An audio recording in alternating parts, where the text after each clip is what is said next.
Hello, everyone, and welcome to the Change Your Perspective live talk show and podcast.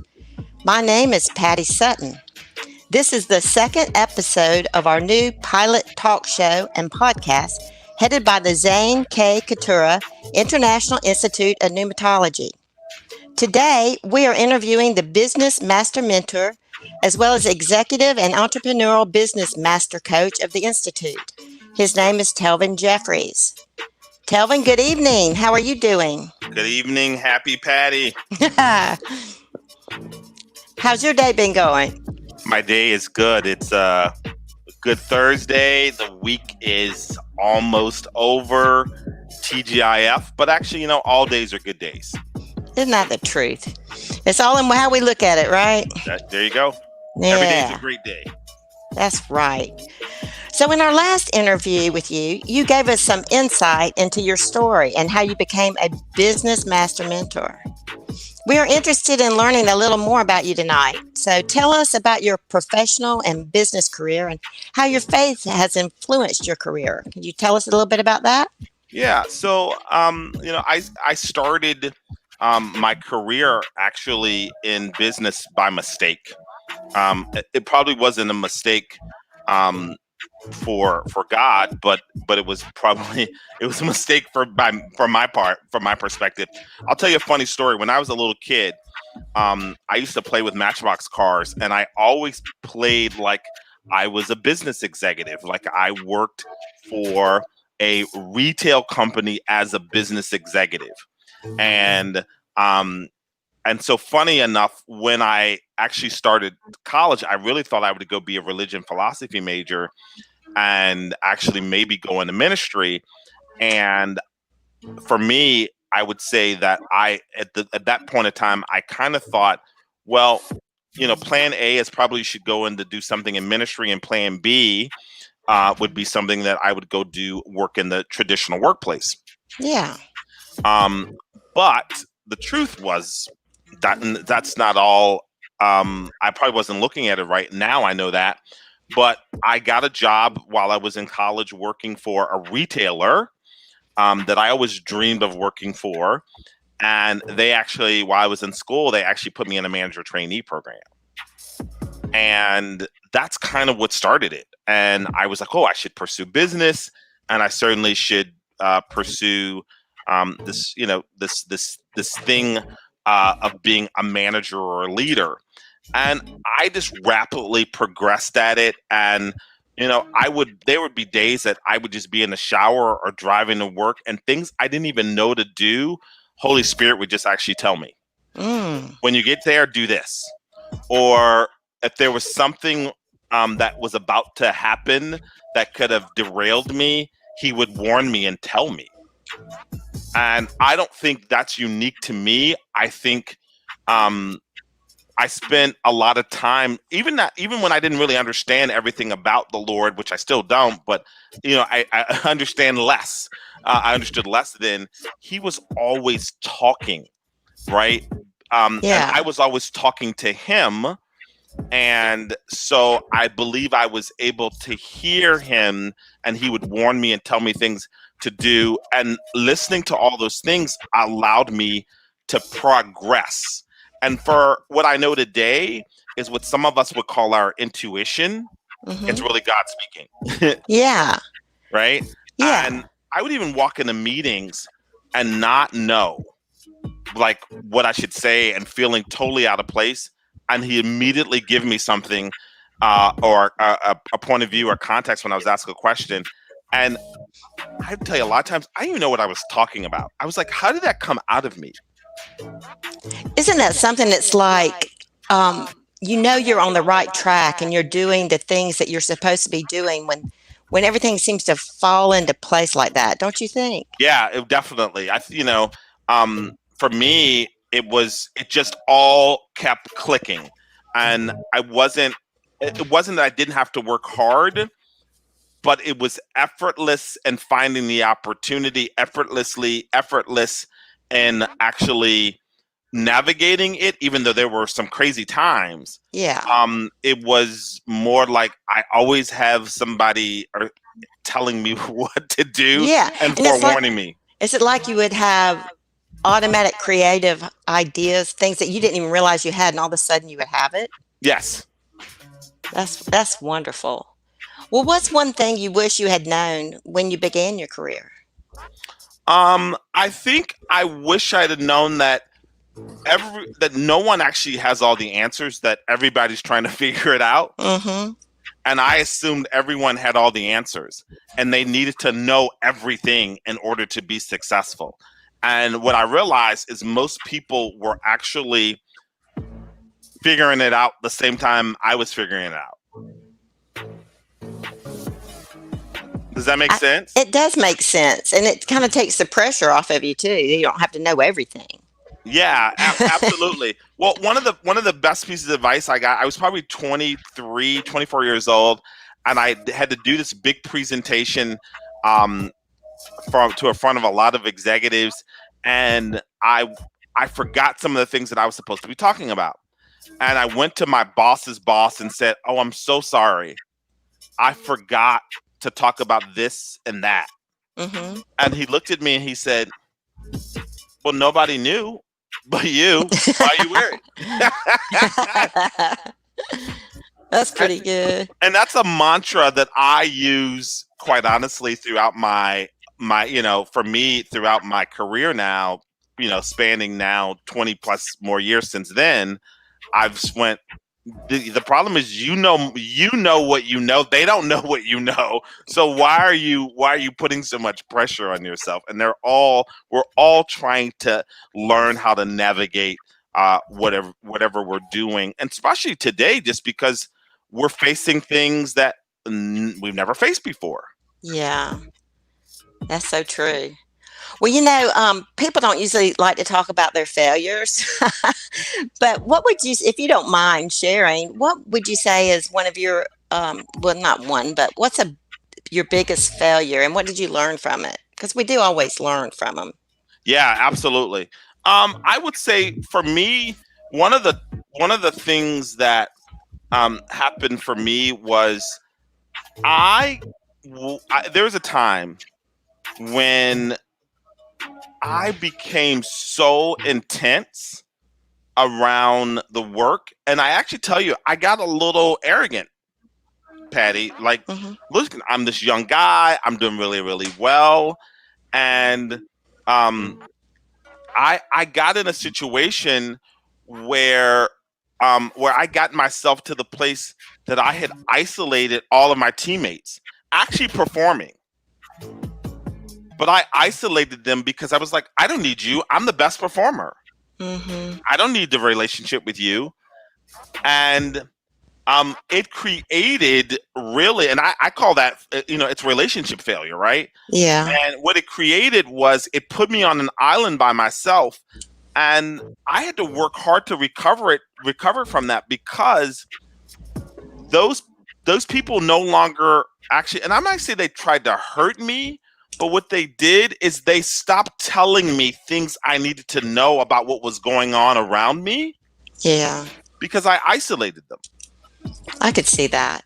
Well, how God created us for community. He created us to work together and to be, take pull from each other's strengths to make a stronger team, so to speak. And um, so I see this in what you're saying, that when you isolate yourself, you're not really functioning the way God created us to function. Would you agree with that? Absolutely. We're 100% better together.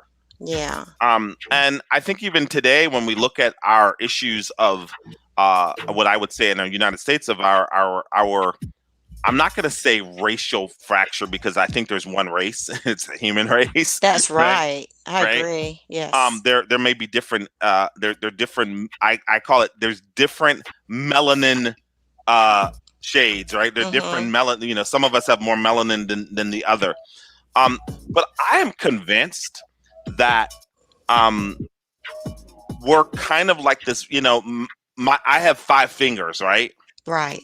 And my 5 fingers really work the best when all of them are working in concert. My index finger does something my thumb can't do.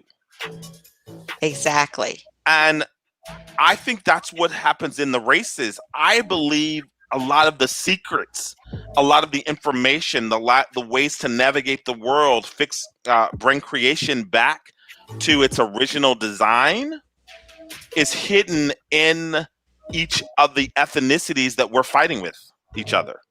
Yes, if And we would work together, it'd make all the difference. we would make all the Yeah. difference. And where's the logic, right? The logic to that is I share with people is the logic to that is think about it. If our jobs as sun is to restore creation back to its original design, right? Yes. Wouldn't it be logical that each of these races actually have something the other needs? Because if we really are all one, Mhm. and we're one in Christ, whether we recognize that or not, right? Yes, I agree. And so yeah, and so I think where I learned from my big failure was I thought as well as I did that job, it created a lid on my ability to go to the next level and Mhm. grow and to impact the team and organization. And I will tell you, I had a meteoric rise in my career, but it would have even gone faster if I hadn't created that gulf between all my coworkers. And that's, by the way, and people don't get it, that's performing. Like part of performance isn't just getting the job done, it's like how you get the job done. Yes, integrity. Yeah. Yes. And when we work together, it's like, two is better than one. Yes. And three is even better than that, right? The Yes. threefold cord is It's not is easily hard to broken. break. Yeah. Yeah. Yeah. So yeah, that just explains it even more. And there's perspective, right? I Hmm. mean, these people have perspective. And then the other part of it is not interacting with people. And what I did, I mean, I now know, and we learned here in the institute, right?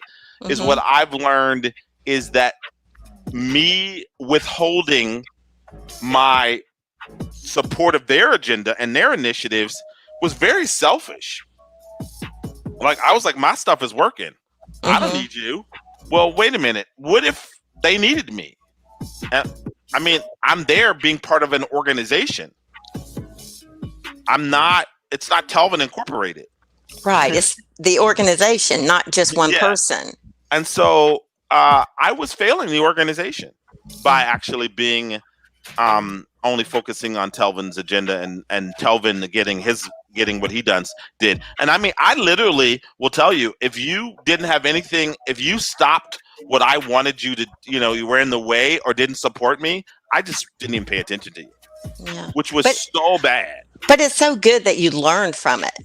That you Absolutely. look at what happened, and then it made you value the relationships so that you could progress, that you could work on that and progress. Well, one day I woke up. I don't know what happened. One day I woke up and I went, this is just too hard to fight them all. There's more of them than me, huh? Yeah, I'm not going to tell you like I had some, great God moment on this. I really was like, this is just too hard to fight these people. I need to figure out, like, I need to go build my relationships back. And Yeah. luckily, they were gracious enough to let me rebuild my credibility. That's good. Well, what advice would you give someone wanting to pursue a career in business? I think a couple of things. I would say number one is to just go do it and go try it. So if you want to be an entrepreneur, and I think this is the best time in the world to be an entrepreneur, start it out in a small way if you can, but start. Don't overthink it. Don't analyze it. We spend too much time analyzing what we want, whether it's the right thing, or whether it's going to work or not, and partly because we don't want to have any failure. But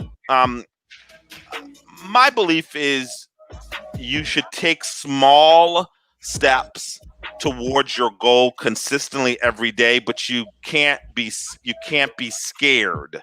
My grandmother used to say, "Scared money doesn't make money." Mm, Okay, yeah. and so I believe in that, is that I need to take some step. Sometimes it's a small little business. When I was a kid, I would go and get my mother's and father's records that they weren't using, and I would go door to door and sell the records. I would take their old magazines and go try to sell them for 5 cents. The Life magazine. And I sold Yeah. these things, right? Yeah. But in a small way, we can do these same kinds of things. Think about it. When you think about the record or you think about the magazine, they may not have read that magazine. My parents paid $2 for it. They didn't need it in the house anymore. They would just throw it in the trash, or maybe it was 95 cents or something like that. But Mhm. for me to go get a nickel for it, that was my candy for the day. Yeah, That's and you were giving your neighbors a deal because they I was didn't giving have my, to. yeah. Well, they didn't have to pay for the subscription or pay Yeah, the 95 cents, but they were using it. So I was solving a problem on both sides, I think it's brilliant. right? Yeah, Okay. And yeah, and I think that's the same thing with the record. It's like you're solving a problem on both sides. And that's when I say go start. Like, that's simple, that simple. Look at a way, I think about it today. Look at what people need and try to fill that void, yeah. right? Hmm. That's a godly thing. If you want to figure out how to make money, then you have to figure out what people need, and then you sell it. To be trying to sell, and this is a really crude analogy, but I heard it growing up. Don't sell shoes to people who don't have feet, Yeah, I've heard that. right? Yeah. And a lot of times we're trying to sell. We're like, well, the business didn't work. Well, that person's business didn't work. Well, that person maybe didn't. That person's trying to sell something to people who don't want it. Hmm. And so my very first thing is, I'd say, start small and do something. Even if it's a direct marketing idea, like, let's, for example, selling essential oils, right? Like, Yeah, that solves a problem, it sure does. right? For Yeah, people, yeah, right? it does. Yes. And it's a way to start small. If you want to go the corporate route and go get some structure and learn how business works, then go in there not to be treated well. And I say this to people all the time. Don't go in this codependent way where you got to go to be treated well. Go and use that place for your self-existent purposes.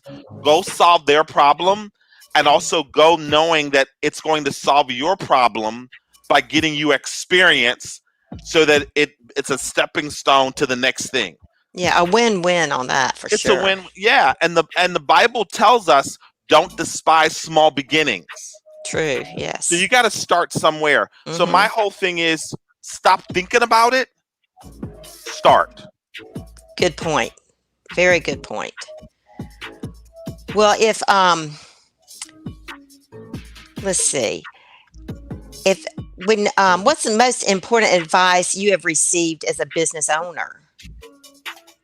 Well, I will tell you, working in corporate for 20 years and then moving to business, um, to owning your own business is, quite honestly, night and day different. I mean, it is so far, it's like A to Z, because corporate America doesn't teach you how to be an entrepreneur. It actually gets you it helps you think opposite of how an entrepreneur needs to think. And what Hmm. do I mean by that? An entrepreneur is always looking for opportunity, looking for ways to serve, and it's looking for consistently, as I said earlier, looking for what the market is looking to buy and looking to sell it the way they want to buy it. Does that make sense? Yes, it Right? does. Yes. So you got to be very other person centric. Hmm. Put So yourself in their place. yes. And so the best advice I've ever gotten is to intimately know your customer and and and then start speaking to that person specifically. Your customer cannot be everyone. Don't get greedy and try to sell to everyone or convince everyone to buy. Figure Hmm. out who your tribe is, who your people are that resonate with you, and know them intimately in every angle of their lives, and then you can best serve them. That makes a lot of sense. I'll add a second piece Hmm. to that. Okay. The other piece of advice I got is from somebody who's not in business, but a minister who actually said something that makes so much sense. And he said, in order to serve those people that you know intimately, you need to always be praying for them. That's a really good idea. Because if you're not praying for them, then your heart really isn't for them, only your head is for them. But when your Mm. heart becomes for them, you will really intimately know their need, and by inspiration it'll come to you. Like, Mm. right? Because your heart becomes, you've now opened your spirit up in terms of heart to actually know what are these people's burdens? What's really going on with them? Things that they're not even saying. And It's you like, can better serve them. yeah, it's like, how can I minister to other people, but it has to do with business as opposed Yes. to being in a church. Yes. Absolutely. Yes, it's like you can minister wherever you are and help people, whatever you're doing, right? Yes. Your pastor will get insight Hmm. about you if he's praying for you. He won't get insight for you if he ain't praying for you. That's right. Right? So the question is, are we praying for our customers? Right? When I take Yeah, on a new customer, I pray about them. I pray for them. I pray for what they told me their goals are. I love that. That's such a new concept to me. I've never heard anyone in business say that before. Well, I think it's a game changer. Hmm. And I will tell you one of the things that it does, it's it makes your customers sticky. Your customers don't leave you, and they feel kindred with you. That part of when I said tribe, and they feel very connected to you, because you now are able to speak to heart issues, Hmm. and um and not just to their head. And their business issues are a lot of them, in my case, their business issues are consuming their lives, their emotional capacity. Hmm.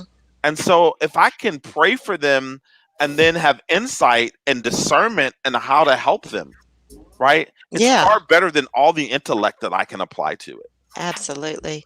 Well, even if they don't know you're praying for them, it establishes a connection, not that heart connection, because you know you've prayed for them. So Yes, the way you even speak to them is probably different because of that. absolutely. And Sister Patty, I'll share this with you. I never tell them that I'm praying for them. That's excellent. I feel like that's a issue of like money. Don't let the left hand know what the right hand is doing. Hmm.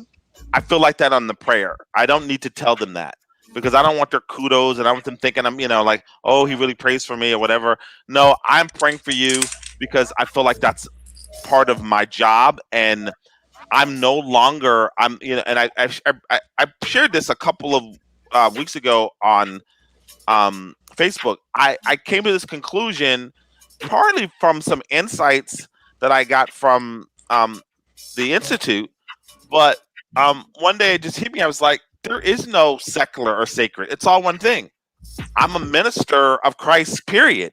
And that's in the marketplace or if it's in the church house. It's 24/7. 24/7. It's what I do. It's who And you so, are. well, I'm Jesus's manifestation, right? 24/7, That's right. right? Because he died, and now I live through him and faith in him, and so I'm 24/7 him, and so I also believe that if I want the world to work right, and I want business to work right, then God or Jesus certainly wants the world to work right.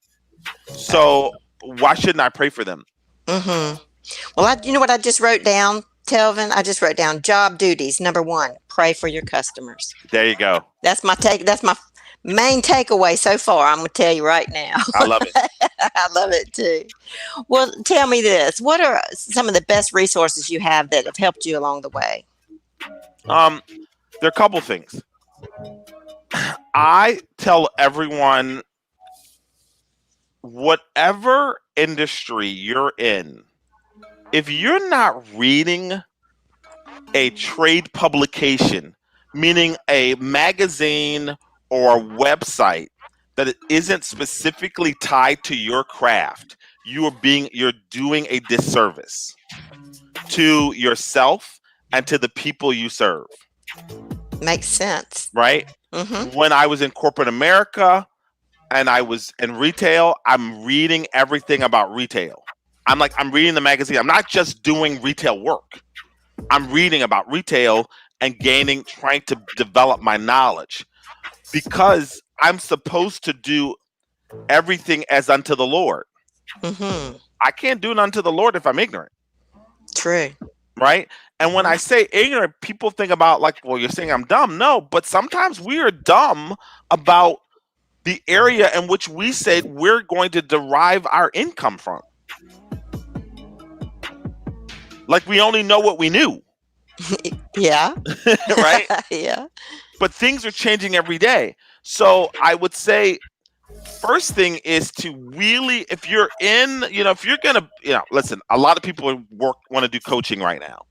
A lot of people are in businesses like they're in direct marketing where they have to sell. Right? Yes. Well, how many sales books have you read? Good question. Right? You serve customers. Well, how much have you read about customer psychology? Right? Yeah. So for me, I first say I need to be a student always of the people I'm trying to serve, and a student of the information that can allow them to actually reach their potential. No one hires me as a consultant or a coach unless they believe I can get them from A to Z faster than they can get there themselves. Well, yes. The only way I can do that is I must have a bunch of information. Yeah. And I got to feed myself with it, and I have to be almost consumed by my craft. Right? So that people will want to have what you have, to know what you know, so you can share it with them. And I can consistently bring value.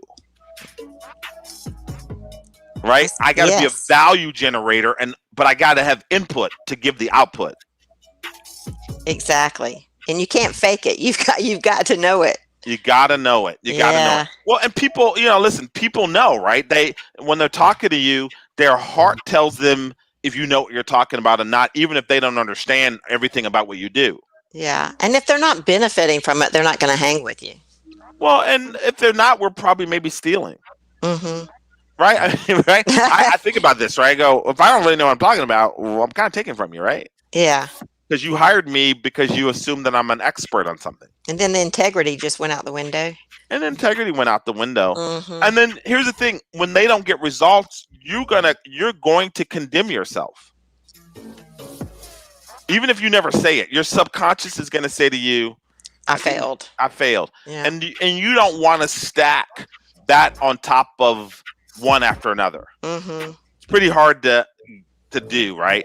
It'd be much easier to be a student of the information. There you go. Yeah. Yeah. Well, what have you read or listened to recently that's inspired you? Yeah.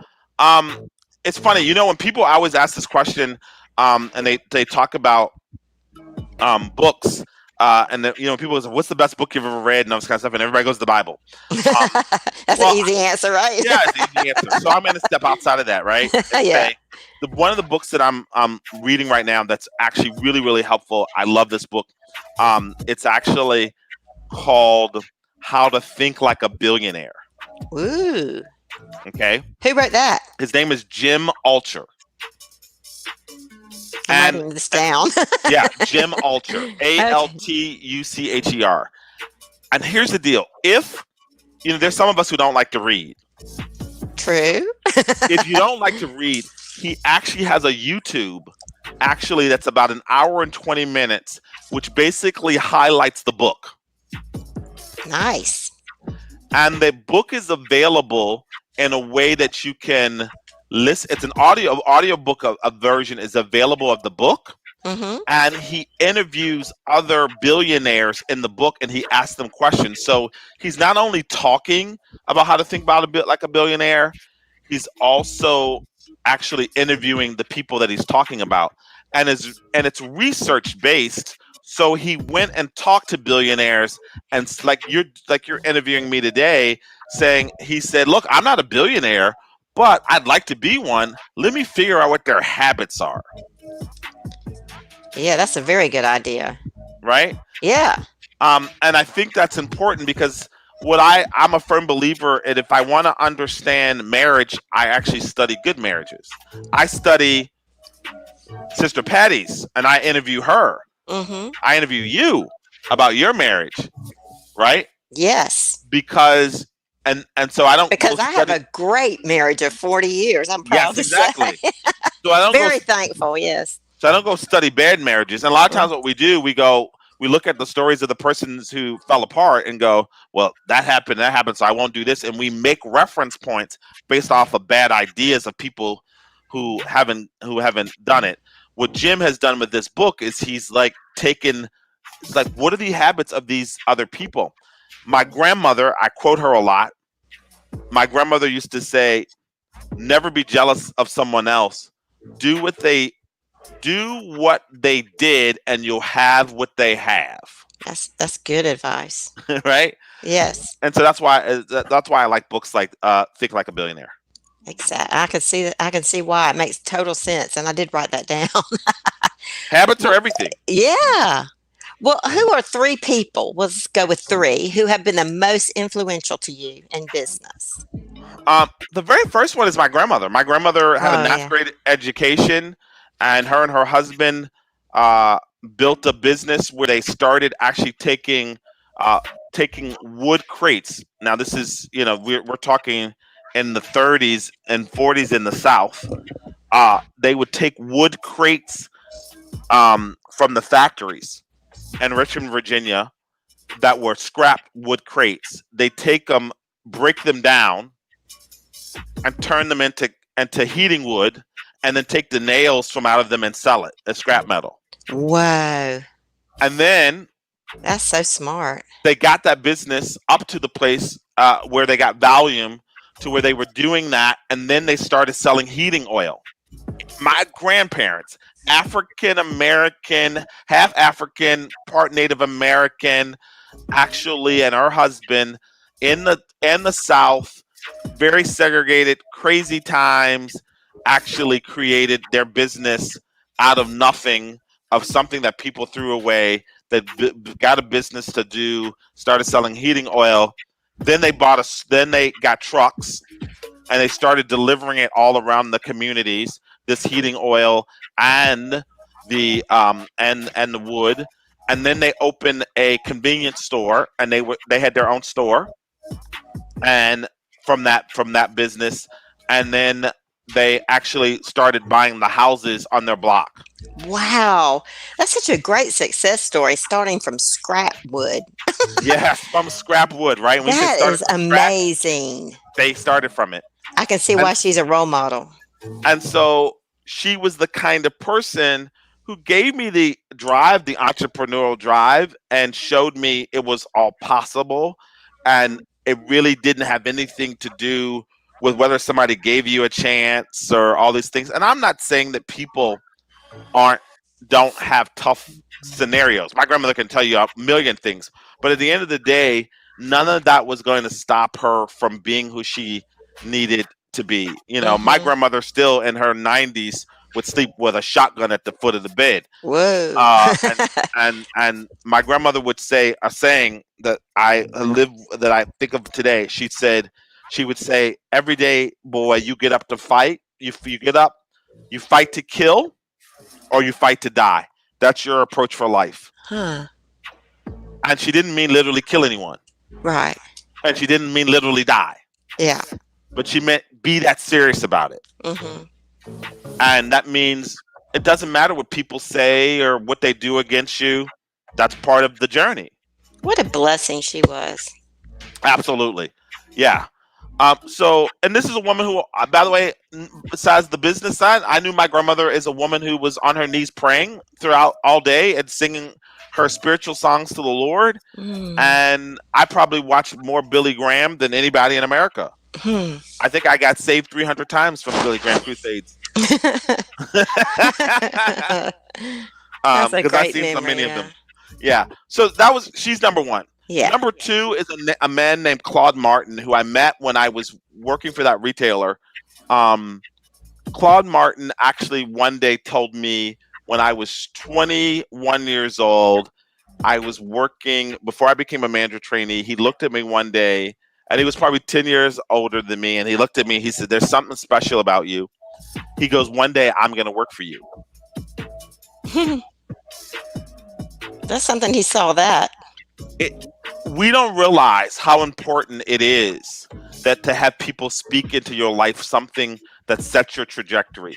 Mm. We see in the Old Testament or in New Testament, we see the patriarchs bless Mm, yes. the people. Well, he blessed me because no one from that point could tell me that I wasn't at least going to be his boss.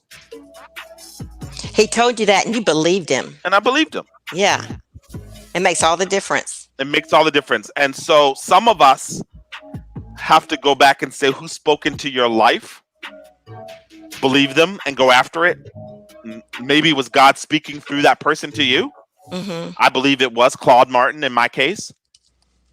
And the third and the second part to that I would add to that is some of us have the responsibility to bless other people and speak into their life because someone is needing to hear that.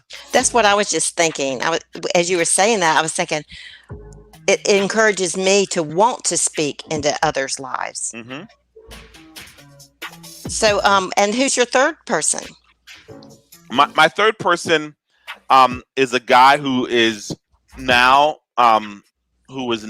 deceased, and he was the CEO of my of when I was at Kohl's. Mm-hmm. And one of the things that I learned from him was to always take care of people, like to get to know them, your employees and the people who are working with you, and consistently know where they're at. Make sure that you know where they are emotionally, and to give them the tools so that they can run. And never give people responsibility in which you don't give them the leeway to actually go do it their way. Mm. And often in leadership, I see where we, especially when we're starting our businesses and we're working with people, we want to control everything so much that you stifle the creativity that people have. Yeah, and then you miss out. And so we tell people to go do something, and then we go, well, why did you do it that way? And he never did that. And he always encouraged you. He might even go look at you, go, I wouldn't do that, but you know what? He would always say this: when you're right, you're right. And I came up with my own saying around that I basically summarize what he did for us. He gave me and I now teach this to people. Mm-hmm. He gave me the realization that no one cares for your baby like you would care for it. Mm. That's good. right? Yeah. So you give people the creative ability, like God gives us, to create. You're not taking care of God's baby, your children. You're taking care of your baby. Uh-huh. And your baby, you're going to take care of it with all your heart because it's yours. It came out of you. You almost, and it's the same thing with our imagination and the creativity and the ideas. Tell people your problem, tell them what you want to solve, and then let them come up with the best solution. It may not be what you have thought or the way you would do it, but they will execute that more flawlessly Yeah. when And they're clear. what I'm hearing from you saying this is to see other people, value other people, and let their creativity flourish, and it benefits everyone. Yeah, for 3 years I taught leadership in Ecuador, Quito, Ecuador, for an organization called Equip, which is a subsidiary of John Maxwell. Mm-hmm. And one of the things that we taught people, and this is John Maxwell saying, not mine, but John would say, everybody starts with a 10, and then you let their actions demote them. Mm. Start at the top. Yeah, there you go. Right now I start with you. You're a 10. I'm gonna let you go do what you got to do. Here's the objective. Here's the things, the considerations you need to do. You're a 10 in my mind. I'm gonna start believing you're the best, and you And you'll disprove me. probably pull the best. Yeah, and you disprove me if I'm wrong, and I'm okay with that failure. That failure isn't really failure to me. It's feedback. I now know you're not a 10. Maybe you're an 8. Maybe a 7. No, I'm a 10. Right? Or maybe I haven't been clear. I haven't shown you the risk. I haven't shown you, right? I haven't shown you what we're really working towards. So make sure people understand what the goals are and Yeah, maybe objectives it's me. so they can meet them. Yeah, maybe they're only functioning at a 6 or 7 because as a leader, I'm functioning at a 7.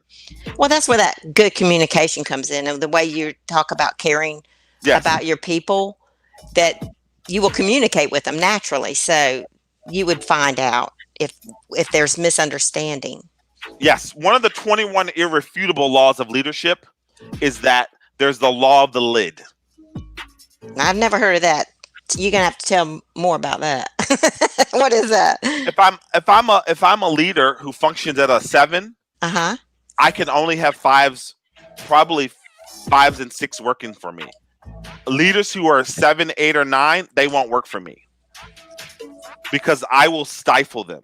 Ah, now that makes sense. Yes. I can't lead them, and I'll be saying something's wrong with them when it's something wrong with me. It's like the power of the train comes from the engine, right? So there you go. Whoever's leading has got to be leading with the most. Yes, or it's the speed or is that the way that goes? Absolutely, you're right. Or it's the speed of the leader is the speed of the group. Yeah, the group. If the leader's lagging, then everyone behind him is going to be lagging even more. It is impossible, and we can prove it, that it's impossible for 5s and 6 for 7s to work for a 7. Mm-hmm. They will never rise to the occasion and function at 8 or 9. If your leader is only a 7, in terms of leadership capacity. Well, that's real interesting, Telvin. That makes me want to be a better leader. It makes all of us want to be a better leader, right? Yeah, of course, we want to do everything to the best of our ability anyway, because, I mean, that's the way it should be. Everything is unto the Lord. Mm-hmm. That's right. Well, what is one common myth about doing business as a Christian that you would like to debunk? That I think that I think a lot of times people don't think they need to work hard. They think that God's going to give them all the answers and he's miraculously going to make everything work and they're not going to have failure. And the truth is none of that's true, right? You are going to have to put a lot of effort in, but you are going to generally have more success or more yield from your effort because because if you listen, you're going to get more insight and ideas, Mm-hmm. right? Yes. You're also probably going to try more ideas because you're not worried about being judged by other people for failure because you're living to an audience of one person. Mm-hmm. Okay? Excellent point. Right? Mm-hmm. The You want second to side, you want to please God. yeah, you want to please God. Mm-hmm. And you're not afraid. Like you believe that everything you touch will work. Mm-hmm. It doesn't mean that everything you touch will work right away. It just means ultimately everything you touch will work. It will prosper. It's a Yes. law. Mm-hmm. And so this belief that I think people think, well, I'll just wait and let the Lord do it. Well, He ain't gonna do it because He's you. That's right. Okay. Exactly. That's something that we have to come to the understanding of and renew our mind Yes. to remember who we are and who we are representing. The second is that I'm going to believe that He's going to tell me the answers on how to do stuff all the time. But Mm-hmm. He's training me to be a son. And He's not my project manager. So, Makes yeah. So what He's going to end up doing for me is He'll point me in the right direction. But I have to be diligent about finding the answer. mm-hmm. And again, something we learn and we teach in the Institute, right, is that me to go search a thing out and prove it out is integrity. Yes. For me to sit and wait for an answer is not integrity. Or expect someone else to come up with the answer Or for somebody you. else, Yeah. someone to ring your phone and tell you this magical insight. Yeah. No. Say, That's Lord, I'm sitting on the hill. Now tell me what's the answer. absolutely. Yeah, absolutely. Yeah. You can't sit under the juniper tree too long. You get scorched. You're gonna get scorched. You're gonna get burnt. You're gonna get burnt. Um, and so I would say that the other myth that I think people have, and this is something I have to tell you that I've had to deal with, is that I'm alone. I mean, I think a lot of times Christians, what we do is we go either one or the way or the other. We're like, well, God's going to give me every answer, or God's going to give me no answer, and I got to just, I'm not going to really trust you, God. So I'm going to work and I'm going to strive to get an answer, get this business moving, and everything working. There's a difference between diligently searching things out. It's a difference between asking for discernment, right, and then Mm-hmm. doing nothing. But it's also a difference between going, all right, God, I have to tell you, I got to just do this. And, right now on this work thing or this business, you just sit aside and you let me, and I'll come back to you if I need you. Right? I've done that. Seriously, I've done that going, well, listen, I did my research. I didn't talk to the best people. So I'm going to just go do this. And I'll be back for you a little bit, Lord. Right? Yeah. How'd that And come out? well, listen, it don't work too well. I think one or two things happen. Either it's going to work for you, but it's going to wear you out. Yeah. Or you're going to drastically fail. But it generally doesn't just work out. And when I say works out, it's like, all right, I get the result, but I've run myself ragged. I've run other people ragged, or I've built something that's not sustainable. Mm-hmm. You should be able to duplicate what you're doing. Is that what you're saying? You should be able to duplicate what you're doing, and it should be hard work, but not wear you out. And there's a Mm-hmm. difference. Yeah, there's a difference. So at the end of the day, if you've put in a good day's work and that feeling of accomplishment, as opposed to being so worn out you can't put one foot in front of the other. There's a good tired, Yeah. and then there's a bad tired. Uh-huh. So let me break it down a little bit further for the audience. Okay. Consider this. Are you a power plant as a power plant? Or let me say it a different way. If you think about a power plant, does a power plant generate energy or does it have energy? It generates. Yes. And where does it take that energy from? Am I supposed to know the answers to these Well, questions? it comes from another, it comes Yeah. from another source of fuel, right? Yes. Yes. And it's converted to a higher source of energy. So it's a fuel taken and converted to another higher source of energy. Mm-hmm. Most of us are functioning Christians. We have the Holy Spirit. We have pneuma, the energy, right? Mm-hmm. Yeah. And we're trying to get energy from outside of ourselves, which is right? Or we're trying to just generate it in our own know-how. Oh, come on, Telvin. This is good. Right? Mm-hmm. And so you're a failed power plant. And you can get a little spark every now and then, but it's not sustainable. Mm-hmm. And so you need the Holy Spirit as the core energy, right? Mm-hmm. Yes. The mind of Christ, and you take that and you can convert that into the energy that fuels you to do what you need to do. Mm-hmm. That's so good. Love that example. So consider yourself a power plant. Okay, I'm ready. And now your job is to convert the energy. And the power plant actually does work to convert the energy. Mm-hmm. But it's not trying to make it on its own. And that's where we've sometimes gotten ourselves off as Christians. And I certainly have done it. Yeah.